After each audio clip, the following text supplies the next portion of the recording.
So I'm addressing primarily those of you in the mortgage industry, but this is every bit as applicable for you if you're a realtor as it is if you're a mortgage lender. And that is just the reality of this current market.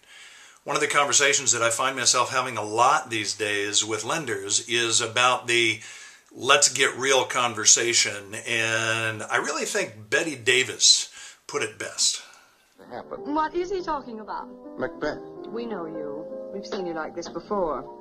Is it over or is it just beginning?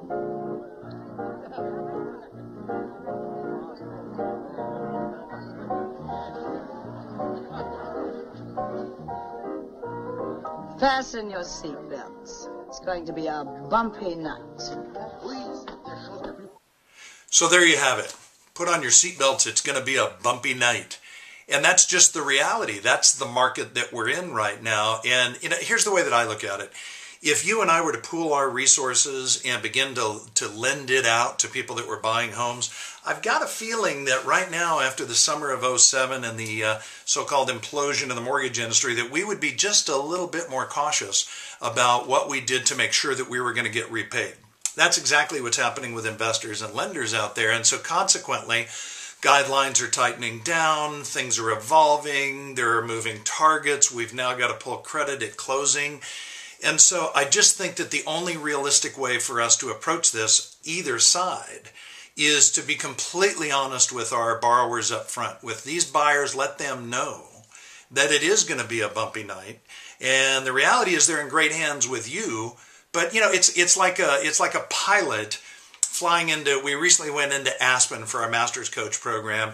And, it can be a bumpy flight flying into Aspen. And if the captain came on and said, it's going to be bumpy, I'm going to ask the flight attendants to stop serving beverages and to go ahead and fasten their seatbelts. If it were bumpy, but we got in and landed safely, we would have met the expectation that we had.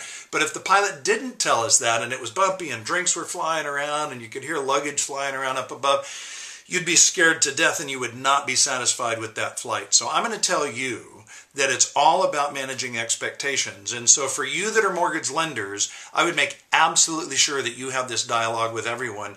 And with those of you that are realtors that are watching this, look at it this way.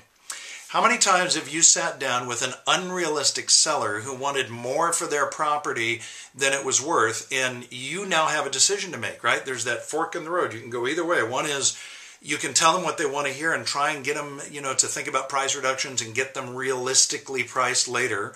Or you can be completely honest with them up front and let them know that, look, there's plenty of agents out there that will tell you what you want to hear. The reality is, I don't want a lower commission. I don't want you to sell the property for less. This is the market that's talking. I'm just bringing you the message. It's the exact same psychological dynamic, and I'm going to encourage us once again to look at working better together by making sure that the realtor, so if you're the real estate agent, be honest and upfront with that buyer the very first time that you meet with them and talk to them. Find out, get 2 or 3 basic questions that you can get from your lender to get them sort of just in a framework so that you know whether or not the odds are good that they can actually get a loan. And then if you're the mortgage lender, just be completely honest with them up front. I need everything I can get from you, and I'm going to have to ask you for some things at the last minute, but I will get you safely to the airport. Until next time, this is Bill Hart. Make it a great day.